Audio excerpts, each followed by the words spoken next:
What's up, everybody? We are back talking some Monday Night Football. We've got the New Orleans Saints visiting the Kansas City Chiefs in what should be kind of an interesting game between two of the better teams in the league. My name's CJ Curry. If you're new to the channel and haven't subscribed yet, please hit the subscribe button now. We're on our way to 25,000 subs. If we get 25,000 subscribers by the time the NBA regular season starts, I'll do a giveaway here on the channel, blessing you guys with some cold, hard cash. And also, while you're down there clicking buttons, hit that like button for me. You guys continue to show love with that like button and just smashing those likes to smithereens, and I appreciate you guys doing that on all of these videos. All right, what do we got today? Well, we're looking at this game here. It kicks off at 8:15 p.m. Eastern Time. The New Orleans Saints take it on the Kansas City Chiefs. This game's got a total of about 43 points, so not a super high total, but also not one of the lower totals. Kind of right in the middle in terms of expected points to be scored by these two ball clubs. Kansas City playing at home. They are a 5.5 point favorite to win this game, as they should be. They are undefeated entering this contest against the New Orleans Saints. As far as weather goes, no real bad weather issues here. It's actually going to be kind of cool. The winds are going to be calm, 66 degrees, 3-mile-per-hour winds. So great weather for kickers, great weather for passing. So no real issues there if you're looking to attack this game from either one of those standpoints. All right. So what are we looking at in terms of picks? Well, first and foremost, PrizePicks is the site that we are going to be using today. They're running a special right now on Derek Carr's passing yards. They got him discounted from 211.5 passing yards down to 185.5 passing yards. And so you're getting a little bit of value. This pick right here, maybe you want to include it in a 2-pick, 3-pick, 4-pick, 5-pick, or 6-pick to try and 25 times your money. Whatever you want to do, make sure that if you're not playing on PrizePicks yet, that you get signed up using promo code CJ Curry, because for the first $5 you play, they're going to give you $50 back. I've left a special link for you down in the description of today's video for you to take advantage of that killer offer. All right, so you could start your entry off with this Derek Carr pick if you wanted to. Let's take a look at some projections here, as we always do in all of my videos. Is Derek Carr projected to go for more or less than 185.5 passing yards, which is his discounted line here on PrizePicks? Well, we're going to slide on over here to RotoWire and take a look. And as you can see, their PrizePicks tool has a lean of more on Derek Carr at this discounted line of 185.5 passing yards. So 186 or more passing yards, and he's got a chance of going over. He's projected for 210.3 passing yards. He's gone over this line in 3 out of 4 games in which he has played this year. So things are looking pretty good in terms of a projection. You can look at other sports books as well, like BetMGM or DraftKings or FanDuel. They've all got him at 209.5, 213.5, or 214.5 passing yards tonight. So that's a little bit of information about Derek Carr. That's the first projection. Let's look at another projection for Carr and his passing yards. For this one, we're going to be using Fantasy Labs, which is powered by Sean Kerner and Chris Raybon's projection models, two of the sharpest NFL minds in the industry. Now, they've got Derek Carr at 213.5 passing yards, which again still puts him over his discounted line of 185.5. So should you take it? You probably should. Is it guaranteed to hit because it's discounted? No, it's not. As we've seen before, if you guys are veteran PrizePicks players like I am, even the best discounts, like on Taco Tuesday, they can still fail at times. So nothing is guaranteed. Nothing is promised in terms of this being a winning pick. We'll get you one more projection. This projection model is presented by The Blitz, which is by my guy Derek Carty, who has Derek Carr projected for about 214.5 passing yards. So right around 215 in terms of passing yards. So you kind of get an idea, different projection models have different projected passing yards, but you kind of get an idea of how many projected passing yards Carr is expected to have tonight if all goes well against Kansas City on the road. So there's your first one. So we need some more picks to kind of put with this. Now, would I play all of these in the same entry? Probably not. You're probably better off making smaller entries on a 1-game slate like this Monday Night Football contest. So probably don't want to pile these all together and go for a 5x or 6x payout or whatever. Kind of want to break them down maybe in smaller slips, or add your own picks from other sports as well. This is just NFL picks. So let's look at Foster Moreau. Foster Moreau, one of the tight ends for the New Orleans Saints. I'm looking at the under on his longest reception of 8.5 receiving yards, which means he's not allowed to have a catch of 9 or more yards versus Kansas City tonight, if we're thinking about taking the under. Now, the reason I'm looking at Foster Moreau is because of the Kansas City Chiefs defense and them liking to blitz off of the edges. And I think that the Saints are going to have to use Foster Moreau in more pass protection tonight, especially when you consider all the issues along the front line for the New Orleans Saints. Their offensive line's kind of beat up. They've been shuffling guys in and out from guard to center, from center to guard, and vice versa. So just pointing this out there that there's another pick coming up in just a minute that I'm going to talk about that I kind of like, that plays into all the issues that the New Orleans Saints offensive line has had with injuries. But yeah, Foster Moreau, I think, is going to be used more in a blocking situation tonight. You know, maybe he catches one ball, but we've seen his receiving yard line continue to creep down from like 12.5 receiving yards down to 11.5. Now it's at 10.5. And so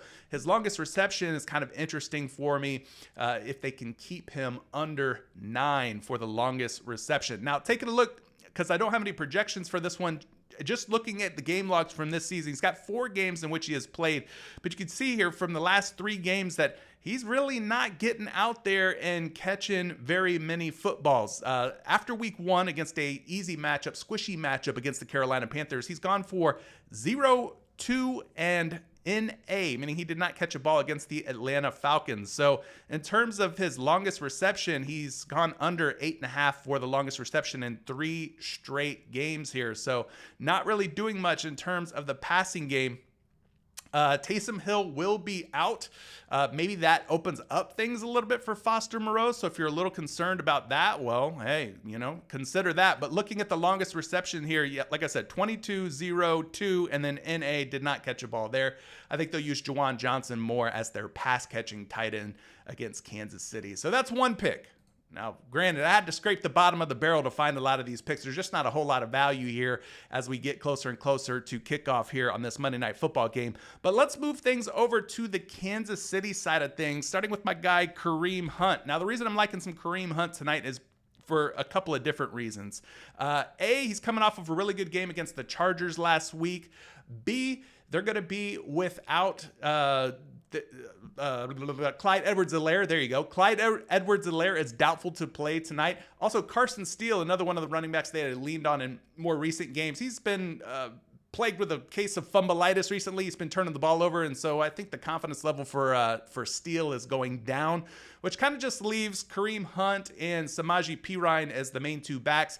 And I think they like using Perine in more of a pass-catching role. And with the Kansas City Chiefs being 5.5-point favorites playing at home, I could see them leaning on Kareem Hunt here for the later stages of the game when they're trying to chew up clock and seal the deal. So I like Kareem Hunt. Wouldn't be surprised if he also kind of found his way into the end zone if the Kansas City Chiefs get close enough. Let's take a look at some projections here for Kareem Hunt, starting with the first one, which is going to be over on Fantasy Labs and their projection models. Again, these are Sean Kerner's projections. I don't make these projections, I just use them.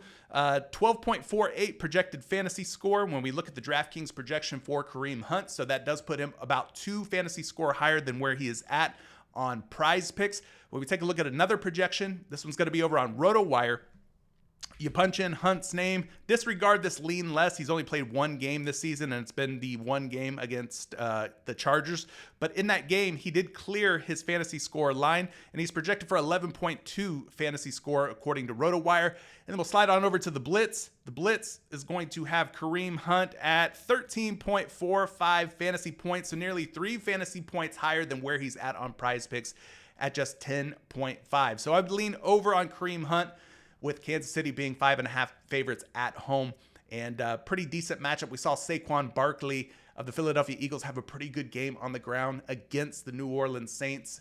The only time that running backs have really struggled against the Saints is whenever they've been blown out, like they were in weeks 1 and weeks 2. So hopefully this game is going to play out the way that we want it to, and the Chiefs are leading because Hunt will touch the ball more. All right, Another play for the Kansas City Chiefs is going to be Noah Gray. Now, obviously, they just lost Rashee Rice, did the Kansas City Chiefs in their passing attack, so they're going to be kind of limited. They do like to run multiple tight end sets. Everybody's going to flock to Travis Kelce, and for good reason. He had a good game, his first big game of the season last week. But Noah Gray, I think, should be good and reliable and solid for at least 2 receptions tonight. So I'm leaning over on the 2 receptions. When we take a look at where he's at on the Daily Grind Fantasy Optimizer, this tool, by the way, game changer. Got to have this in your PrizePicks toolkit, in your arsenal. If you're playing on PrizePicks, Underdog, Parlay, Play, any of those sites, this tool right here is a game changer because it's going to go out, it's going to scan all your favorite sports books. It's going to strip the juice, the VIG that these books charge you, and it's going to give you real odds, true odds, fair odds of a prop hitting. So 2 receptions or more for Noah Gray. Looks like you got about a 52% chance that he's going to grab at least 2 balls for you tonight. Like I said, Kansas City, they like to run 2 and 3 tight end sets quite a bit. They're down, they're hurt in the wide receiver room, and so maybe they lean on Noah Gray and the rest of the tight end core to catch a few more passes than they otherwise normally would. But 2 looks pretty good, and it looks pretty good on the projection models as well. So let's go take a look at those, starting with RotoWire. And by the way, if you want to get your hands on a all-access 2-day free pass of RotoWire, check the description of today's video. Links to everything, whether it be DFS apps, whether it be toolkits, everything is down in the description of today's video. They've got Noah Gray as a lean more option here for 2 or more receptions, projected for about 1.8, so maybe he ties or pushes with exactly 2 grabs. That wouldn't be the end of the world. It would just mean that your payout on PrizePicks is reverted down to a lower level. Take a look at another one here. Another projection that is for Noah Gray. This one, again, is Sean Kerner, Chris Raybon on Fantasy Labs.